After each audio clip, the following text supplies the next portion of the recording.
One. Kia ora koutou and welcome to this week's video newsletter, coming to you behind our medical blue masks, with the inevitability of having to manage things in COVID, but really delighted to have Nicholas Harmon here. Nicholas was our head boy for 2021 and is heading off to Dunedin tomorrow to start his studies. But we've grabbed him the day before he goes because we want to really celebrate an incredible success. School bells. I don't hear those this year. You're going to miss those? Oh, I mean, routine, right? Yeah. But we're here because Nicholas has been recognised and awarded an NZQA Scholarship Premier Award, which is just a huge achievement. There are 12 of these awards given out each year, and a recognition of significant achievement in scholarships. So congratulations, Nicholas. Thank you. We're like blown away. That is just an incredible achievement, and I think the only school in the Wellington region to have somebody in the top 12. Yeah, that's how it turned out. Yeah. Yeah. So tell us about how that award came about, because you need to have really good scholarship results. So tell us about your schools. So basically, that award is for the top 12 scholarship students in New Zealand. How they say on their website that the minimum requirement is 3 scholarships, all at an outstanding level. Yeah. So when you get a scholarship, there's a certain cutoff, right? And they get all the scholarship students above that cutoff, and then the top 10% of those students get outstanding. So what I got 4 outstanding scholarships in physics, biology, health and PE, and statistics. And then I got 2 more scholarships in calculus and chemistry. So that was enough to get into the top 12. So basically, yeah, that's how they gave out the award. Yeah, so incredible. 6 scholarships. No, most students are doing 5 subjects in year 13. So how was it that you ended up sitting 6 scholarship subjects?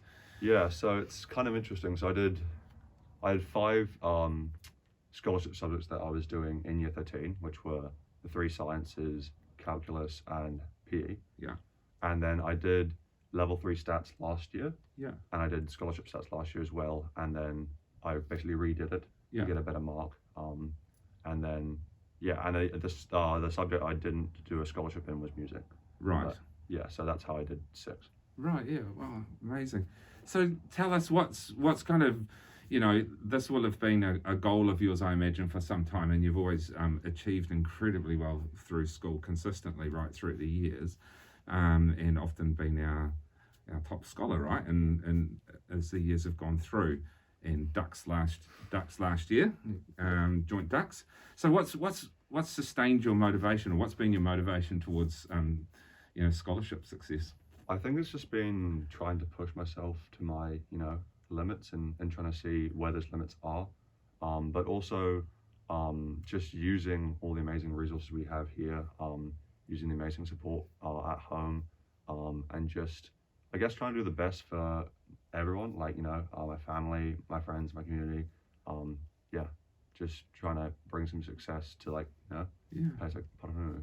Yeah, and we certainly feel that, like, we share in your success in terms of us as a school. As a group, we absolutely amazed and super proud of you and what you've achieved, but we share in that pride, and I hope our community do too, because for us as a community here in Paraparaumu, this is huge.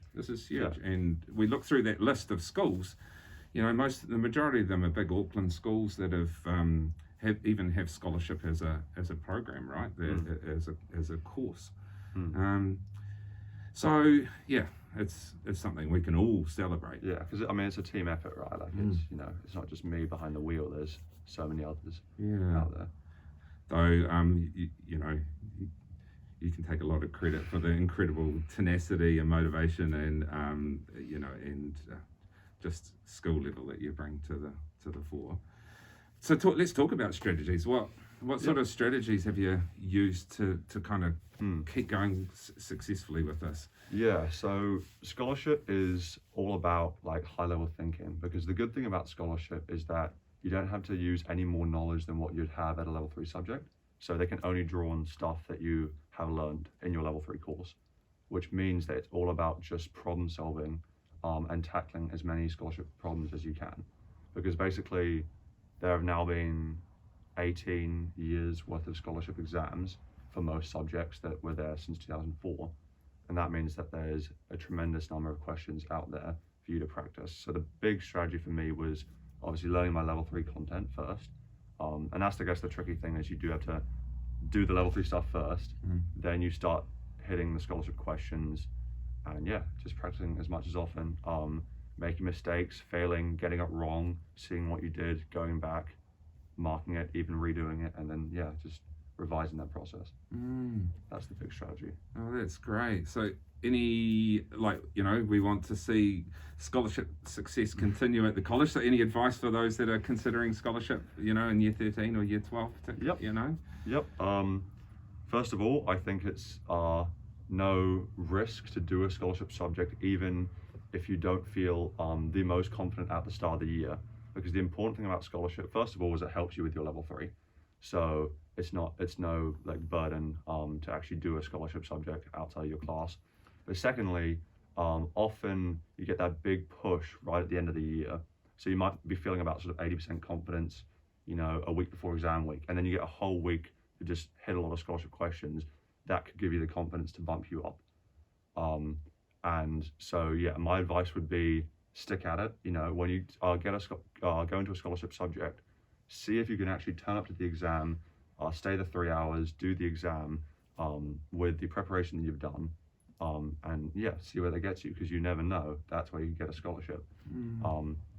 But yeah, I just think it's great to do a scholarship exam because not only does it help sort of foster high level thinking, it's also going to help you with your level 3s as well.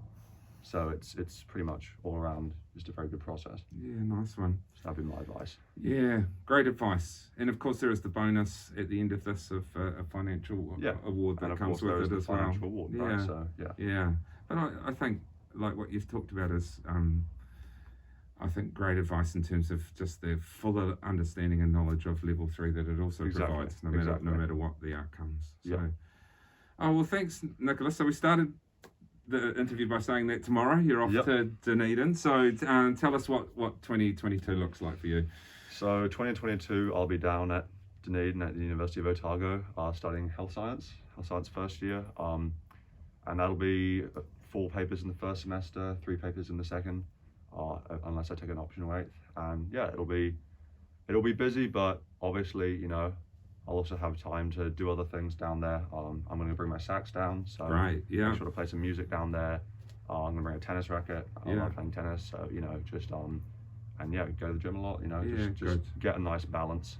Yeah, and to be fair, that's something you've done an incredible job in. The number of things you've been involved in outside of you know, your academic studies has been.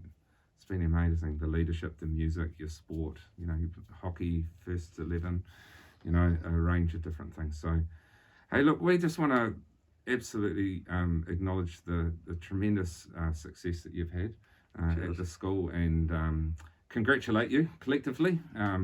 You've done it. You've been a superstar. So we want to wish you all the best too for your time down to Dunedin. So thanks for coming in and spending some time with us this morning before you shoot off. No worries. Yeah, much appreciated. Always a pleasure. All right. Thanks, everybody. Have a great weekend. Mā te wā.